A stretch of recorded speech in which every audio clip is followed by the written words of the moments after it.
Last time, we talked about invisible spending. The small leaks we don't notice because they're not conscious decisions. Today, we go a layer deeper. Today, we talk about why those leaks happen in the first place. And the answer isn't in your bank account. The answer isn't in your paycheck. The answer is in your head. Let's talk about emotional spending. Most financial advice assumes you're rational, that when you see the numbers, you'll make the logical move. But you're not rational. You're human. And under stress, logic always loses. Let me paint you a picture. Monday evening. It's been a long day. Meetings, deadlines, obligations. Your brain is tired. You have no energy to cook. You open a food delivery app. A few clicks, and dinner is ordered. It costs $25, even though cooking at home would have cost $7. But this isn't about food. This is about feeling. In that moment, you bought relief, comfort, a substitute for the rest you deserve but don't have time for. And that's not a bad decision. It's a human reaction. The problem starts when these patterns repeat. When every stress triggers the same response. When money becomes your medicine for feelings you don't want to feel. Research shows that the brain responds to a purchase the same way it responds to a reward. A dopamine hit, temporary relief. But the moment the purchase is complete, the dopamine fades. And you're left with the same problem, plus less money. This is why logic doesn't work.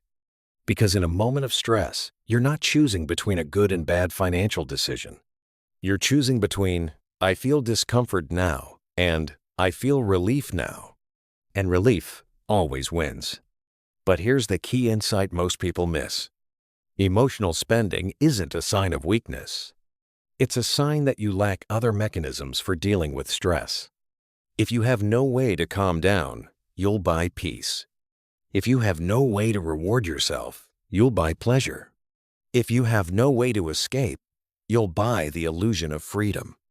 Money becomes a tool for emotional regulation.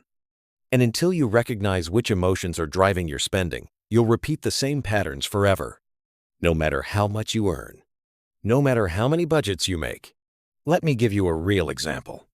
I once worked with someone who couldn't understand why they were always short at the end of the month. They earned well. They weren't buying luxury items. But every time they felt lonely or bored, they ordered something online. Nothing expensive, just small things. A book, a gadget, some clothes. Each purchase felt justified in the moment. But together, they added up to hundreds of dollars a month. The problem wasn't the items. The problem was the loneliness they were trying to fill. And no package delivery ever solved that. Here's an exercise for this week. The next time you're about to make a purchase you know isn't necessary, pause for 10 seconds. And ask yourself one question. What am I feeling right now? Tired? Bored? Lonely? Overwhelmed? Because whatever you're about to buy won't solve that feeling. It will only mask it for a moment. I'm not saying never treat yourself. I'm saying it matters to know why you're doing it.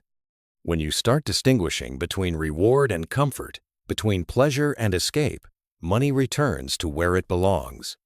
From a tool for emotional survival, it becomes a tool for strategic living. And that's when real freedom begins. Not freedom to buy everything, but freedom from needing purchases to feel okay. This week, just observe. Notice the moments when you reach for your wallet, not because you need something, but because you feel something. That awareness is the first step. Next time, we go into something even more insidious. Something that destroys your financial progress, even when you earn more. It's called lifestyle inflation. If you want to understand your patterns and stop spending on autopilot, subscribe. We're going through all the phases together.